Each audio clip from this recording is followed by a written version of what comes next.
তাজিদ আহমেদ কিন্তু একটা হাফেজে কোরআন। সে বলতেছে আমি অডিও রেকর্ড নিয়ে গেলাম যে আপনি সারা দেশের জন্য যুদ্ধের ঘোষণাটা দেন। শেখ মুজিব উত্তরে কি বললো জানেন? শেখ মুজিব বলল, বাড়ি গিয়ে নাকে তেল দিয়ে ঘুমিয়ে থাকো, পরশুদিন হরতাল ডেকেছি। ৭৭টা বড় ইন্ডাস্ট্রিজ হলো। তারপরে বলছে BMT, Bangladesh machine tools factory, ordnance factory, সব কার করা? সব হচ্ছে এই পাকিস্তান আমলে ৭১ আগ পর্যন্ত করা। শেখ সাহেব করলেন কি, সারা পূর্ব পাকিস্তানের মানুষকে বললেন করাচির রাস্তা সোনা দিয়ে তৈরি, করাচির রাস্তা সোনা দিয়ে তৈরি, আর আমাদের দিকে কিছু হচ্ছে না, আমাদের দিকে কিছু হচ্ছে না। আপনি আপনার মাধ্যমে সারা দেশবাসীকে বলি, যখন পূর্ব পাকিস্তান এবং পশ্চিম পাকিস্তান 48 সালে ভাগ হয়ে আসলো, 47, তখন আমাদের এদিকে একটা ইউনিভার্সিটি নাই, একটা মেডিকেল কলেজ নাই, একটা ইন্ডাস্ট্রিজ নেই। আমাদের এখানে কি ছিল? আমাদের এখানে মাত্র 10টা সুগার মিল ছিল, আর ছিল কি টেক্সটাইল মিল ছিল কিছু, এ বাদে ইন্ডাস্ট্রি বলতে কিছুই ছিল না। 51 সালে আদমজি জুট মিল হলো। কে করলেন?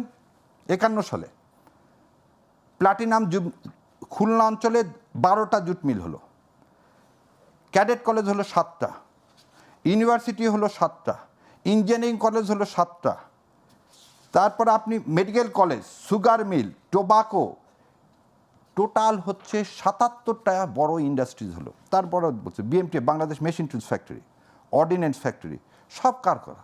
সব হচ্ছে এই পাকিস্তান আমলে ৭১ আগ পর্যন্ত করা। সো ওই পরিসংখ্যানটা উনি কী করলেন? পরিসংখ্যানটা মানুষের সামনে ওইভাবে না দিয়ে মানুষকে বৈষম্যর কথা বলে মানুষকে ডাইভার্ট করলেন। তাহলে একটা লোকের যদি মুজিববাদ বলে থাকেন, তাহলে একটা লোকের প্রথম উদ্দেশ্যটাই হচ্ছে খারাপ, এই দেশটাকে ভাগ করতে হবে, করে ইন্ডিয়ার হাতে কিভাবে তুলে দেওয়া যায়। আসেন ৭০ সালে ইলেকশন, ভাইদের কথা বলছে, ভাসানী ন্যাপ সেই সময় যদি ইলেকশনে পার্টিসিপেট করতো, শেখ সাহেব জীবনে কোনোদিন সংখ্যাগরিষ্ঠতা পারত না। ভাসানী কি বললেন? যে ভোটের আগে ভাত চাই বলে তিনি ইলেকশন থেকে সরে আসলেন, যাতে মানুষ এক পাতা হয়ে কি করতে পারে? ভোট দিতে পারে, তাই তো? আচ্ছা, ৭১ সালে আমরা ৭০ সালে মেজরিটি পেলাম। মেজরিটি পেয়ে আমাদেরকে ক্ষমতায় যাওয়ার কথা, পাকিস্তান আমাদেরকে ক্ষমতায় যেতে দিলেন না। এবং পাকিস্তান 25 তারিখ রাতে আমাদের এখানে ক্র্যাকডাউন করলেন, যেটা ধিক্কারজনক, অবশ্যই নিন্দনীয়। কিন্তু কেন 25 তারিখ রাতের বেলায় এই ক্র্যাকডাউন করলেন, এ কথা কিন্তু কেউ বলল না। হোয়াই 25 একটু মনে করে রাখেন। 14 তারিখে এই ঢাকায় বিহারিদের উপরে, ঢাকা, সৈয়দপুর, সান্তাহার, এই 3 জায়গায় বিহারিদের উপরে অত্যাচার চালানো হলো, বিহারিদেরকে কি করা হলো? নিশ্চিহ্ন করা হলো। এবং সেই দিন বিহারি মারা গেছে প্রায় 6 থেকে 7 হাজার। এই 6 থেকে 7 হাজার বিহারি মারা যাওয়ার পরেই অপারেশন সার্চলাইট নামানোর কথা। কারা করলো? এই বিহারিকে হত্যা করলো কারা? সেটা যদি এখন বলেন, সমস্ত ইতিহাস বলতেছে এই মুজিববাদের লোকজনরা। তার কোনো দালিলিক প্রমাণ আছে? আচ্ছা, আছে, আমি বলে দিচ্ছি। গেল, কিন্তু কথা হলো তার মানে এনাদের সরকার 25 তারিখ রাতে ওই ইস্যুকে নিয়ে এসেই আমাদেরকে কি করতে পারে? এই নির্মমভাবে করতে পারে। আসেন 25 তারিখে শেখ সাহেব, সবাই বলে 25 তারিখে শেখ সাহেব ঘোষণা দিয়েছেন। তাজউদ্দিন আহমেদের মেয়ে শারমিনের লেখা এই বই, এই বই 2012 সালে বেরোয়েছে। তখন কে? শেখ হাসিনা ক্ষমতায় না? এই বইয়ের 60 নম্বর পাতায় বলতেছে অডিও নিয়ে গেছে কে? তাজউদ্দিন আহমেদ। আর এই প্রসঙ্গে একটু বলে রাখি, তাজউদ্দিন আহমেদ কিন্তু একটা হাফেজে কোরআন, আমি জানি না আপনারা জানেন কি না, একজন হাফেজে কোরআন। সে বলতেছে আমি অডিও রেকর্ড নিয়ে গেলাম যে আপনি সারা দেশের জন্য যুদ্ধের ঘোষণাটা দেন। শেখ মুজিব উত্তরে কি বলল জানেন? শেখ মুজিব বলল, বাড়ি গিয়ে নাকে তেল দিয়ে ঘুমিয়ে থাকো, পরশুদিন হরতাল ডেকেছি।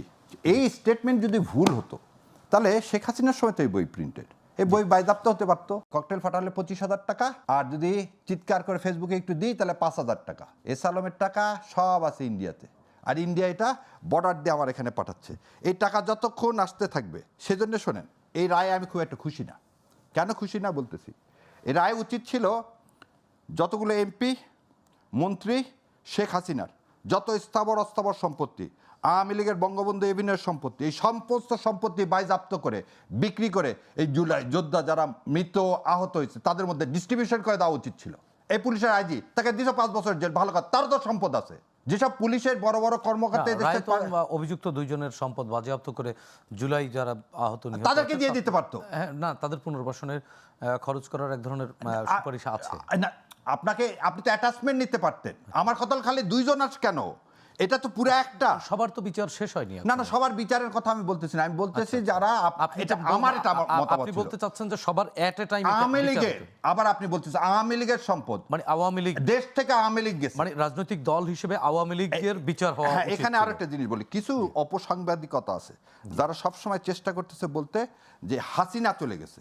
আচ্ছা। আমার কাছে এটা না, হাসিনা যায়নি, আওয়ামী লীগ চলে গেছে। আওয়ামী লীগ চলে যে গেছে। মিথ্যায় দেশের মানুষকে এতদিন প্রতারিত করছে, সেই প্রতারণা চলে গেছে মুগ্ধদের রক্তের বিনিময়ে। সেই জন্য আমার কাছে মনে হয় যে এই মিথ্যা থেকে যখন মানুষ সত্যি কথা জানে, আপনি তো সত্যি কথা জানাতে পারেননি। মানে আমরা কেন এই আওয়ামী 15 লীগ বছর পালিয়ে বলতে গেছে, পারি? হাসিনা পালায়নি। হ্যাঁ, আওয়ামী লীগ পালায় গেছে এবং হাসিনা ইজ আওয়ামী লীগ। আপনি খালি বলতে চাচ্ছেন কি একটা বলবো, একটা নতুন একটা মেরুকরণের সৃষ্টি করতেছেন। কি সৃষ্টি করতে চাচ্ছেন? যে হাসিনা এবং যারা খারাপ তারা তো চলে গেছে, নিরীহ আওয়ামী লীগ আসতো। আচ্ছা আচ্ছা। এই যে ন্যারেটিভ, দিস ন্যারেটিভ কিন্তু আবার অলসো ইন্ডিয়ান ন্যারেটিভ। কিন্তু বেশর শাহরিয়ার কবির, ধরেন আওয়ামী লীগের এখনো 1 কোটি বা 50 লক্ষ কর্মী সমর্থক রয়েছে, তারা তো যায়নি, তারা তো এখানেই আছে। তারা হয়তো ভুলের মধ্যে থাকতে পারে বা ফুয়াদ ভাইয়ের বক্তব্য অনুযায়ী এক ধরনের মোহের মধ্যে থাকতে পারে, ট্রমার মধ্যে থাকতে পারে। আসলে তাদের গতিগন্তব্য কি হবে? এই দেখেন, এই প্রশ্নের উত্তর শহীদ প্রেসিডেন্ট জিয়াউর রহমান দিয়ে গেছে। আচ্ছা প্লিজ। কেমন দেখেন, এই যে বললেন না ভাই মুসলিম লীগ শেষ হয়ে গেছে, মুসলিম লীগ কিন্তু শেষ হয়নি। মুসলিম লীগ রাজিয়া ফয়েজ থেকে শুরু করে মুসলিমের সমস্ত বড় নেতা আর ভাসানী ন্যাপ, এই দুইটা মিলাই তো বিএনপির সৃষ্টি। আচ্ছা আচ্ছা। বিএনপি তো আলাদা কোনো কিছু তৈরি হয়নি। 19 দফা দেখে যে মানুষ খুব আকৃষ্ট হয়ে জিয়াউর রহমানের কাছে আসছেন তা না। শাহজিজুর রহমান, তারপরে হচ্ছে জাদু মিয়া, এরা সবাই কি দল মিলে বিএনপি গঠন হলো মুসলিম লীগ আর ভাসানী ন্যাপ দিয়ে। ভাসানী ন্যাপের সিম্বল ছিল ধানের শীষ, সেই ধানের শীষ নিল বিএনপি অ্যাডপ্ট করে। সো এই যে রিকনসিলিয়েশন, এটা তো জিয়াউর রহমান দেখে গেছে। বিএনপি 31 দফায় That's এটি how ঘোষণাও it is. করেছে। এবং আজকে দেখেন অনুতাপ থাকতে হবে। ককটেল ফাটালে 25,000 টাকা, আর যদি চিৎকার করে ফেসবুকে একটু দিই তাহলে 5,000 টাকা। এস আলমের টাকা সব আছে ইন্ডিয়াতে, আর ইন্ডিয়া এটা বর্ডার দিয়ে আমার এখানে পাঠাচ্ছে। এই টাকা যতক্ষণ আসতে থাকবে, সেজন্য শোনেন, এই রায়ে আমি খুব একটা খুশি না। কেন খুশি না বলতেছি, এই রায় উচিত ছিল যতগুলো এমপি, মন্ত্রী, শেখ হাসিনার যত স্থাবর অস্থাবর সম্পত্তি, আওয়ামী লীগের বঙ্গবন্ধু এভিনিউর সম্পত্তি, এই সমস্ত সম্পত্তি বাজেয়াপ্ত করে বিক্রি করে এই জুলাই যোদ্ধা যারা মৃত আহত হয়েছে তাদের মধ্যে ডিস্ট্রিবিউশন করে দেওয়া উচিত ছিল। এই পুলিশের আইজি তাকে 5 বছর জেল, ভালো কথা, তারও তো সম্পদ আছে। যেসব পুলিশের বড় বড় কর্মকর্তা না, রায় তো অভিযুক্ত 2 জনের সম্পদ বাজেয়াপ্ত করে জুলাই যারা আহত নিহত তাদেরকে হয়েছে, দিয়ে দিতে পারতো। হ্যাঁ, না, তাদের পুনর্বাসনের খরচ করার এক ধরনের সুপারিশ আছে। না, আপনি তো অ্যাটাচমেন্ট নিতে পারতেন। আমার কথা খালি 2 জন আছে কেন? এটা তো পুরো একটা। সবার তো